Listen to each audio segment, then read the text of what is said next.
राजधानी राजधानी हो। टीचर्स को तो छोड़ो, अल्लाह रब्बुल इज्जत को भूल जाते। वो समझते हैं कि सब कुछ मैंने किया है। मैं तमाम पेरेंट्स से दरखास्त करता हूं कि आप लोग अपने बच्चों को अपने उस्ताद की इकराम करना और उनकी तरबियत में रहना। जब आप लोग अपने बच्चे को यहाँ पे ताबेदारी दिया है तो ताबेदारी सिखाना है, फर्मा बरदारी सिखाना है। अगर हम लोग उनकी गलत एक्टिविटीज़ को मोटिवेट करेंगे, उनको जो है समझाएंगे नहीं, तो वो जब बढ़ेगी तो उससे डायरेक्टली जो है तो उनकी लाइफ के ऊपर बहुत बड़ा असर होने वाला है। तो मैं ज़्यादा वक्त ना लेते हुए, मैं समझता हूँ कि मेरी बात समझ में आई है और मैं उम्मीद करता हूँ कि आज के बाद कभी भी कोई भी पेरेंट ना के इस असातिज़ा को, ना ही स्कूल के खाला जो वॉचमैन होता है उनको, ना अपने पड़ोसियों को, किसी के साथ भी अपने बच्चों को जो है तो किस तरह से बात करना है, इसकी तरबियत भी हमको देना है। तो मैं अपनी बात को इस बात पे ख़त्म करता हूँ कि प्लीज़ जो असातिज़ा किराम यहाँ पर आए हुए हैं, जो कुर्बानियाँ उनकी है उसको ज़ाय मत होने दो। एक टीचर जब इतनी कुर्बानियाँ दे रहा है, जब वो वक्त पर आता है, जब आपके लिए क्लास है, जब सच्चाई उन तक पहुँच जाती है, फिर उसके खिलाफ जाना या उसको नज़रअंदाज करना कुफ्र है। तो मैं चाहता हूँ कि आप लोग अपने बच्चों के साथ नाइंसाफ़ी मत कीजिए और आने वाले बच्चों की जो नस्लें हैं उसकी हिफाजत की जिम्मेदारी हमारी है। तो आप लोग बिल्कुल 1 साल के लिए, कुछ बच्चे 11 में 2 साल के लिए अपने घर की तमाम एक्टिविटीज़ को बच्चों के मुताबिक कर लीजिए। इंशाअल्लाह आपको जो टॉपर्स दिख रहे हैं, यहाँ पे बोर्ड जो दिख रहा है इसमें 50 बच्चे दिख रहे हैं, 300 बच्चे एग्जाम दिए, 250 बच्चे वो हैं जो अपने टारगेट पर रीच नहीं कर पाए। उनका अगर फोटो लगाएंगे तो वो कितना बड़ा होगा। हमको तो दिखाई देती है, सिर्फ सक्सेस दिखाई देती है, लेकिन हमारी कमजोरियां क्या है वो क्यों नहीं दिखाई देंगी। तो हमको उसके ऊपर काम करना है। तो मैं भी अल्लाह रब्बुल इज्जत से दुआ करता हूं कि अल्लाह ताला हमें भी हिदायत दे, हमें भी समझ अता फरमाए, ताकि और भी बच्चों को अच्छी तरबियत दे सके, और आप लोगों को भी अल्लाह ताला हिदायत दे, ताकि हम लोग मिलकर बच्चों की तरबियत करेंगे। हम लोग सिर्फ एक अच्छा डॉक्टर नहीं बनाएंगे, हम लोग इंसान भी एक बहुत अच्छा बनाएंगे इंशाअल्लाह। और बच्चे को जो कामयाबी मिलेगी उसको दुनिया और आखिरत दोनों में अल्लाह ताला कामयाब करे। जिस वक्त में अल्लाह सुब्हानहू व तआला के सामने हमारा बच्चा खड़ा होगा तो उस वक्त उसको शर्मिंदगी नहीं होगी, वो शान से खड़ा होगा, और इसका जो है डिग्री जो है अल्लाह सुब्हानहू व तआला वहां पर भी कबूल करेंगे कि इस इंसान ने दुनिया को कुछ देकर आया है। तो मैं अल्लाह ताला से दुआ के साथ मैं अपनी बात को खत्म करता हूँ कि अल्लाह ताला हमें समझ अता फरमाए, शऊर।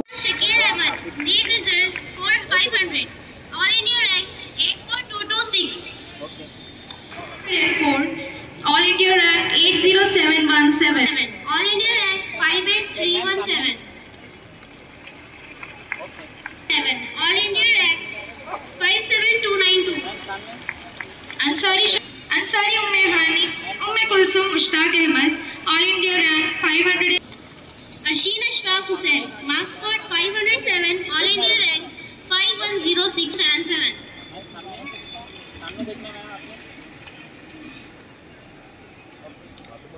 532. All India rank 60422. Miraj Sajid Khan. इतना बड़ा क्या कर रहे हैं?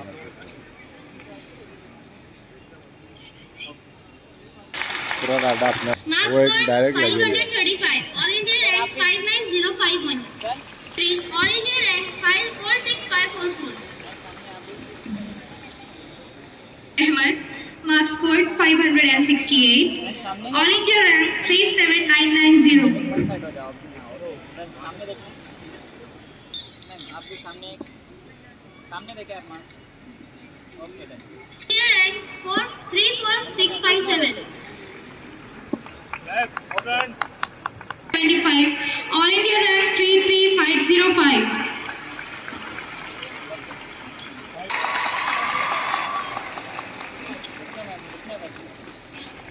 सामने तुबा कौसर में इधर देखो आप कैमरा में सामने आप भी। Okay done. marks scored 578. All India rank 32128. देखना आपने। नजीफा Tahrim Abdul Salam, marks score 5। Zahid Ahmad, marks score 597, all India rank 22082। सामने आप देखना, रुकना वैसे ही, पर आप भी देखने दें। अंसारी सुनो अपना, आप सुनो अपना। Okay, thank you. Al Haraji 536, all India rank 584। Tanveer Khan, marks score 556, all India rank 4481। Ansari Mohammad Asif, okay, वैसे ही सामने देखो। हुज़ैफा साहब मोहम्मद मोहतशिम मसूद। क्या बात Now we are going to felicitate बच्चे के लिए भी। मैम आप भी बाजू में जाए तो ये और सामने देखना है, असल हकदार उसकी वालिदा है, सामने देखना है। उन्होंने बहुत बच्चे का ख्याल रखा है।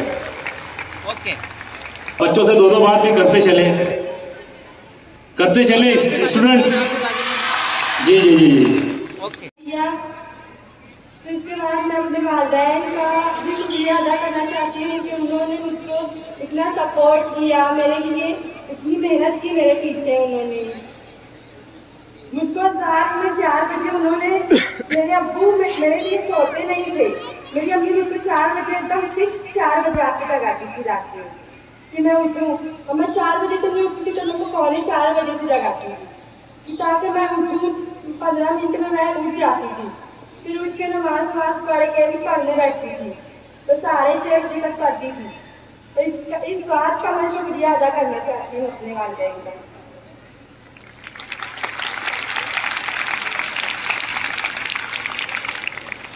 और सरकार के उन्होंने मेरी घर पर पढ़ाई नहीं होती थी तो नाइट क्लासेस का इंतज़ाम किया और मुझे बहुत ज़्यादा सपोर्ट किया सर ने, उसके लिए उनका भी शुक्रिया अदा करना चाहती हूँ।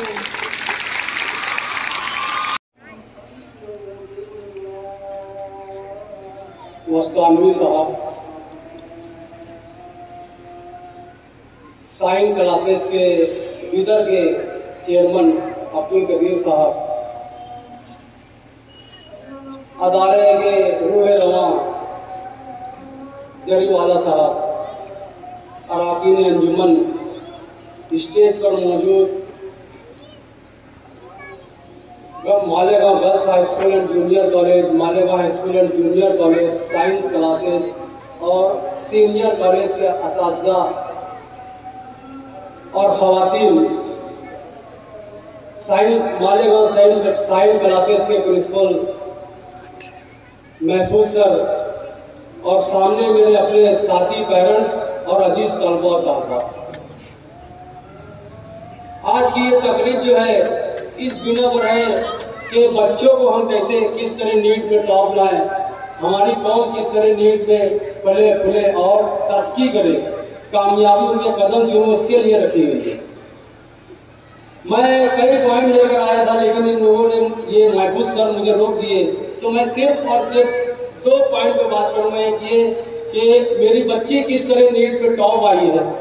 सबसे पहले जिस दिन नीट का पेपर था, उससे 4 महीना पहले से जो है हम लोगों ने, मैं 3:30 बजे रात को मेरी बीवी को जगाता था। मेरी बीवी जो है जाकर बच्ची को जगाती थी।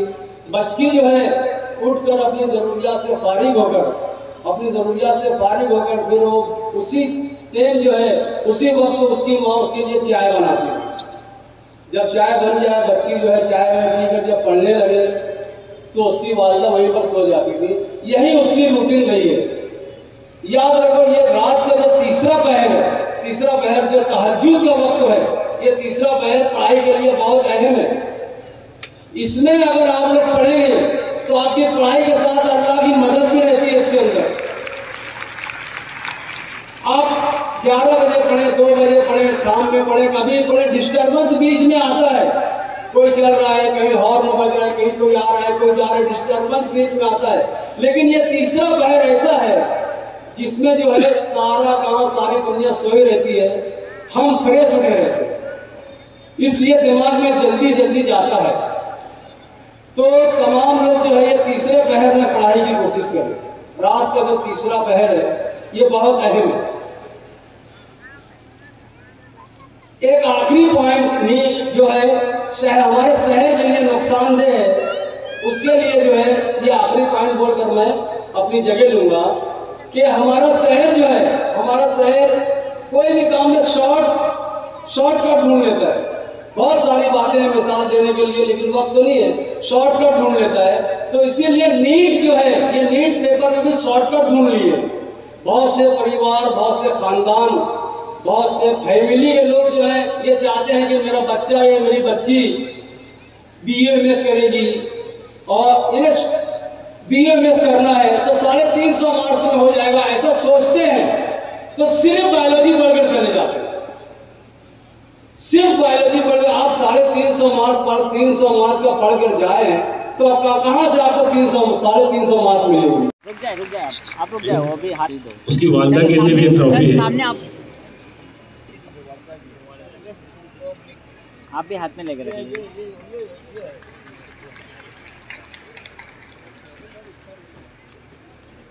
सर रुकना है, आप थोड़ा एक स्टेप पीछे जाएंगे, ऐसे सीक्वेंस मिल जाएगा, आप पीछे हो जाए। ऐसा करो, आप देखो रुकना है वैसे। ओके, आप तालियों से इस्तेमाल करें इस बच्चे का।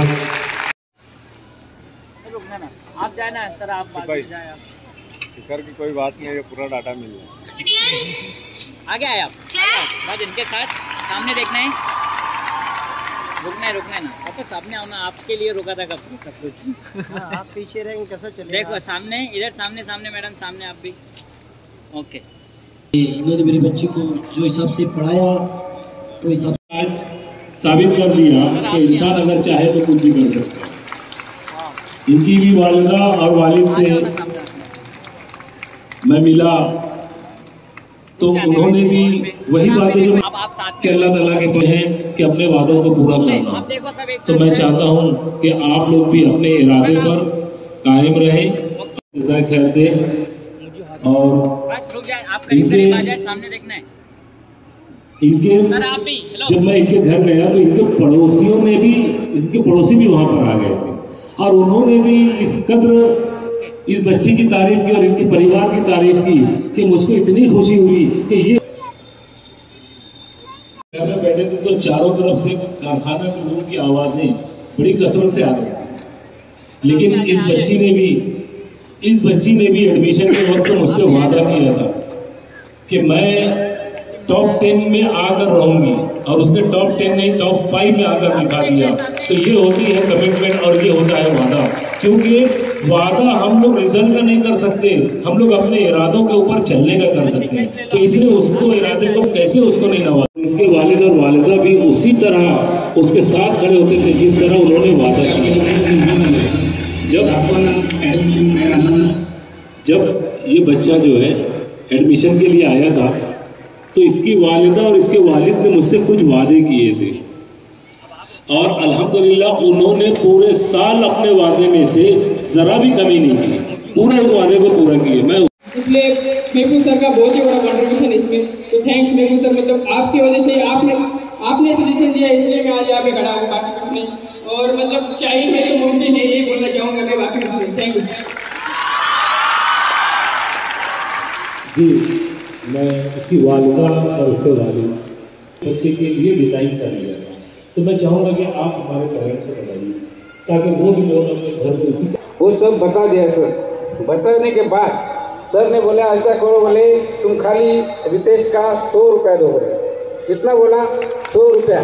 तो ऐसे महबूब सर ये पहली बार है, ऐसा क्लास पहली बार है, उन्होंने मेरी तरफ से 1 भी रुपया फी ली नहीं, पहली बार है। मालेगांव में नासिक में गए, कहाँ गए? बहुत बहुत शुक्रिया, जज़ाकल्लाह।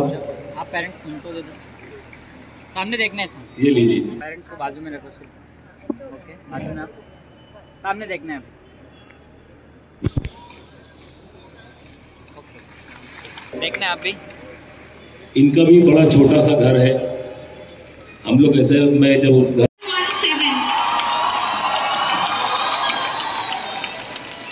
अब्दुल कदीर सर से मैं दरख्वास्त करता हूँ कि आप तवज्जो दें। ये बच्चा हाफिज है अल्हम्दुलिल्लाह, और इसके जो वालिद है, इनकी जो वालिदा है, इन लोगों ने भी जब एडमिशन के टाइम जितना वादा किया उन बच्चे से हो चाहे अल्लाह सुब्हानहू व तआला से हो, क्योंकि वादा जो पूरा करने वाला जो इंसान होता है तो फिर अपनी चीज़ों से भी किया हुआ वादा वो पूरा करता है, और जब नहीं करता तो फिर किसी का भी नहीं करता। तो मैं उसके वालिदैन को भी बहुत बहुत मुबारकबाद देता हूँ। ये बच्चा जो है पूरे साल कंसिस्टेंसी के साथ, एक तो जानता नहीं, लेकिन मुन्ना साइकिल वाले जो है तो उन्होंने इस बच्चे के एजाज में साइकिल को भेजा है।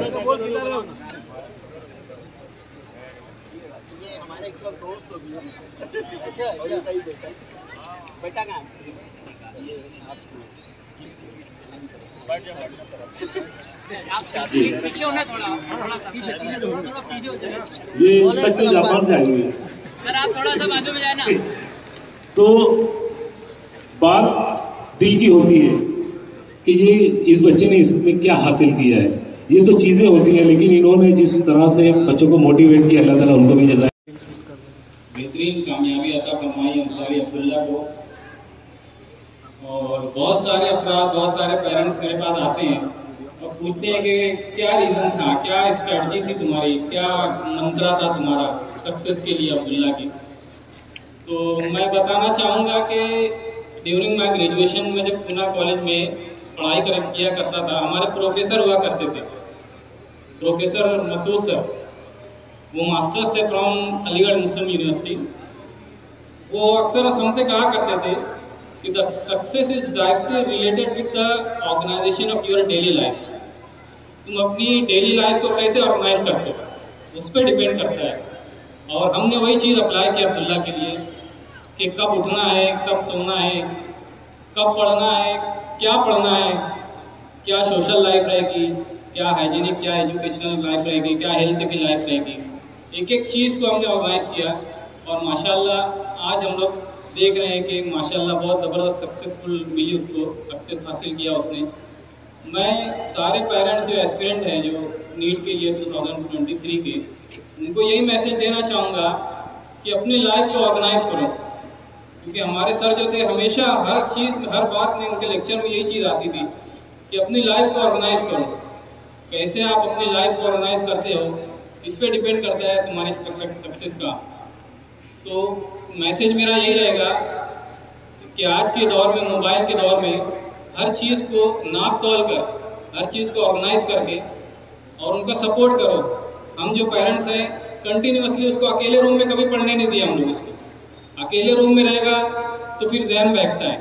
तो कंटिन्यूसली पेरेंट्स में से या तो उसकी मदर या मैं, हम लोग ने शेड्यूल फिक्स करके रखा था। अब्दुल्ला के वो फ्लेक्सिबिलिटी थी कि अब्दुल्ला कैसे सोता है, कब सोता है, कब उठता है, उसके हिसाब से। सपोज अगर ये बोलता है कि मैं 12 बजे तक पढ़ाई करूँगा तो 12 बजे तक तो उसकी मदर उसके साथ रहती थी। उसके बाद वो दोनों सोते थे, फिर मैं उसके साथ बोलता था 4 बजे उठना है, तो 4 बजे तक का मैं जाग के फिर उनको उठाता था, उसके बाद मैं सोता था। तो ये सारी स्ट्रैटेजीज थी जो हम यूज़ किए। इंशाल्लाह अगर सारी स्ट्रैटेजी अप्लाई किए तो सक्सेस मिलेगी इंशाल्लाह। Thank you. अस्सलाम वालेकुम वरहमतुल्लाहि वबरकातुहू। आगाज़ तेरे नाम से कार साज़े दो जहां, रहमत तेरी सबसे सिवा, तू सबसे बढ़कर मेहरबान। सबसे पहले मैं अल्लाह ताला का शुक्रगुज़ार हूँ कि मुझे इतनी बड़ी कामयाबी अता की कि अगर वो ना चाहता तो मैं कभी इस मुकाम तक पहुँच ना पाता। उसके बाद मैं अपने पेरेंट्स का शुक्रिया अदा करता हूँ जिन्होंने कभी मुझे लो डाउन नहीं होने दिया। नीट के फर्स्ट अटेम्प्ट में मेरी मार्क्स 544 थी। सिर्फ 7 या 8 मार्क्स से मैंने गवर्नमेंट कॉलेज मिस किया तो बहुत ज़्यादा डिप्रेस था। बहुत सारे लोगों ने मेरे पेरेंट्स को बोला कि यार रिपीट करने में मार्क्स दोबारा कम हो जाती है। तो 2 लोग को जवाब भी देना था, तो मैंने डिस्कशन के लिए महफूज सर से रब्ता किया। तो उन्होंने बोला पहले घर में जितने मोबाइल और पीसीज वगैरह हैं वो लाकर मुझे दे दो। अब इत्तेफाक से मेरे पास तो मोबाइल था नहीं, जो कि अभी भी नहीं है। मेरे पास जो मोबाइल मैं यूज़ करता हूँ वो फैमिली मोबाइल है, पूरे ख़ानदान वालों का कॉल मुझको आता है, तो मैं वो फ़ोन लेकर घर से बाहर भी नहीं जा पाता। तो मोबाइल वगैरह मैंने महफूज सर को हैंड ओवर किया। बहुत बड़ा रीज़न था मेरी सक्सेस का मोबाइल फ़ोन छोड़ना। हालांकि मैं ऐसा हूँ कि यार क्रिकेट फुटबॉल में कभी लाइफ में छोड़ नहीं पाया, बट ये मोमेंट जो था वो खुद दूसरों को जवाब देना था कि यार रिपीट करने वाले में कुछ बुराई नहीं है। अगर मेहनत करेंगे तो रिपीट करने के बाद भी मार्क्स इंक्रीज़ कर सकते हैं। और लास्ट ईयर मैंने देखा कि मेरे साथ जो फ्रेंड्स थे, मेरे ताबिश सुहैल वगैरह, हम लोग बैचमेट्स थे, मार्क्स भी तकरीबन सेम ही आती थी। बट वो लोग आगे निकल गए और कुछ गलतियों की वजह से मैं पीछे रह गया। तो ये जो चीज़ थी मेरे लिए काफ़ी थी कि यार मैं साल भर सेल्फ मोटिवेटेड था। मुझको आखिर तक कि किसी और की ज़रूरत ही नहीं पड़ी कि यार कोई आकर मुझको मोटिवेट करे, बट मैं सेल्फ मोटिवेटेड था। अगर कोई मुझसे वीकली टेस्ट में आगे भी जाता था तो मुझको खुद पर इतना एतमाद था कि यार नेक्स्ट टेस्ट में उसको तकरीबन 20 से 30 मार्क्स पीछे कर सकता हूँ, और अल्लाह ताला का साथ मिला और इसके वजह से सक्सेस हासिल किया। मेरे फादर हमेशा मुझको उनके जो टीचर्स वगैरह हैं, जैसा कि उन्होंने बताया, उनका लाइफ स्टाइल बताकर मोटिवेट करते रहे। उसके अलावा मेरे फादर हमेशा एक बात कहते थे कि यार उनको 3 इडियट्स में आमिर खान का जो एक डायलॉग वो बहुत पसंद था कि यार आमिर खान ने उसमें कहा था इंजीनियरिंग इज़ माई पैशन। तो मेरे फादर हमेशा मुझको ऐसा कहते हैं कि यार ऐसे पढ़ाई करो कि यार need is your passion, passion बना लें पढ़ाई को, एंजॉय करो। मैंने जब अभी छुट्टियां लगने के बाद इंस्टाग्राम और व्हाट्सएप वगैरह खोला तो बहुत सारे स्टूडेंट मैसेज किए कि यार उनमें जो कॉमन मैसेजेस थे, जो कॉमन सवाल थे, सबसे पहला सवाल था कि यार ये शेड्यूल आपका कैसा था। तो शेड्यूल जो जनरली रहता है वो आपका खुद का होता है, टीचर्स और हम लोग सिर्फ आपको गाइड कर सकते हैं कि यार आप शेड्यूल कैसा बनाएं। जनरली मैं जो था यहाँ शाहीन में सुबह 7:30 से जो 5 तक था वो शेड्यूल फॉलो करता था। असर बाद में आराम करता था और मगरिब से लेकर 12 बजे तक पढ़ाई करता था, और 12 बजे से 4 बजे तक सोने के बाद में 4 बजे दोबारा उठकर तहज्जुद पढ़कर पढ़ाई स्टार्ट करता था। मेरी मदर जो है वो मुझे नाश्ते से पहले कुरान शरीफ लाकर देती थी कि यार नाश्ता ज़रूरी नहीं है, अल्लाह ताला की इबादत करो पहले, उसके बाद ही घर से निकलना है। तो जब तक कि मैं कुरान पढ़ नहीं लेता था तो नाश्ता नहीं मिलता था मुझको और मैं घर से बाहर नहीं निकलता था। तो मेरी मदर और फादर का बहुत बड़ा हाथ है। उसके बाद टीचर्स जो हैं, ख़ास तौर से बादशाह सर, उन्होंने शुरू से फर्स्ट डे से मुझे सब बच्चों से सेपरेट करके मुझे एक टारगेट दिया कि यार मुझे यहाँ किसी ख़ास तौर से तुमसे एक्सपेक्टेशन है कि यार 700 तुम लाओगे, बट सर्टन रीजंस की वजह से और एमआर शीट में गलती की वजह से मैं नहीं ला पाया, मैं माजरत खाऊँ। बट इंशाल्लाह मैं ख्वाहिश करता हूँ कि आप जो नेक्स्ट ईयर जो आने वाले एस्पिरेंट्स हैं वो इस रिकॉर्ड को भी तोड़ेंगे और हेल्थ दिल्ली जाएंगे इंशाल्लाह। दूसरी बात जो जनरली सब मुझसे इंस्टाग्राम वगैरह पर पूछे कि यार फिजिक्स कैसे स्टडी करना है, बट मेरी नज़र में फ़िज़िक्स को आप लोगों ने खुद अपनी नज़र में मुश्किल बना लिया है। जब मैंने 544 मार्क्स स्कोर किए थे तो मेरी फ़िज़िक्स में मार्क्स सिर्फ 74 थी। तो मैं मेरे फादर के बाद फिर अड़ गया कि यार अपना पैशन बना लो स्टडी को, तो मैं लग गया फ़िज़िक्स की स्टडी में।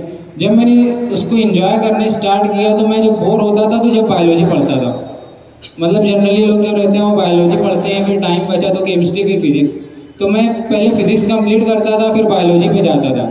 मुझको इतना ज़्यादा एंजॉय करने लगा मैं उसको फिजिक्स को कि बायोलॉजी और केमिस्ट्री में उसको हार्ड लगने लगा बाद में, और माशाल्लाह नीट में उसी वजह से मेरी फिजिक्स से ज़्यादा बायोलॉजी और केमिस्ट्री में क्वेश्चन गलत हुए। इतना एंजॉय करने के बाद मतलब लाइफ स्टडी को जो एंजॉय करके अगर पढ़ेंगे आप, अगर उसको हेडेक लेकर पढ़ेंगे या तो फिर दूसरे तरीक़ों से पढ़ने की कोशिश करेंगे, शॉर्टकट अपनाएंगे, तो वो तरीका सही नहीं है। स्टडीज़ को एंजॉय कीजिए, इतना एंजॉय कीजिए कि मेरा मन होता है कि यार मैं MBBS वगैरह छोड़कर फिजिक्स में PhD कर लूँ। तो फादर वगैरह मुझको मना किए, तो इसीलिए मैं नीट के बाद भी मैंने 2-3 मरतबा फिजिक्स का क्वेश्चन पेपर सॉल्व किया है। नीट गाइड मेरी मदर किसी को दे दी थी तो मैंने उनसे दोबारा मंगाया कि यार मेरा 1-2 चैप्टर रह गया था तो मुझे दोबारा करना है वो। तो एंजॉय कीजिए अपनी स्टडीज़ को, यही मेरा फंडा था। इश्क रहसन न सही इश्क के हाथों फिर भी हमने लुटती हुई देखी है बारातें अक्सर, हमसे एक बार भी जीता है न जीतेगा कोई, वो तो हम जान के खा जाते हैं माते अक्सर। मालेगांव मुस्तफ़ा भंगार बाज़ार डायमंड कारपेट होलसेल रेट में कारपेट दिया जाता है। हर किस्म का यहाँ पर कारपेट दिया जाता है। हमारा पता याद रखें, मालेगांव मुस्तफ़ा भंगार बाज़ार डायमंड कारपेट होलसेल रेट में दिया जाता है।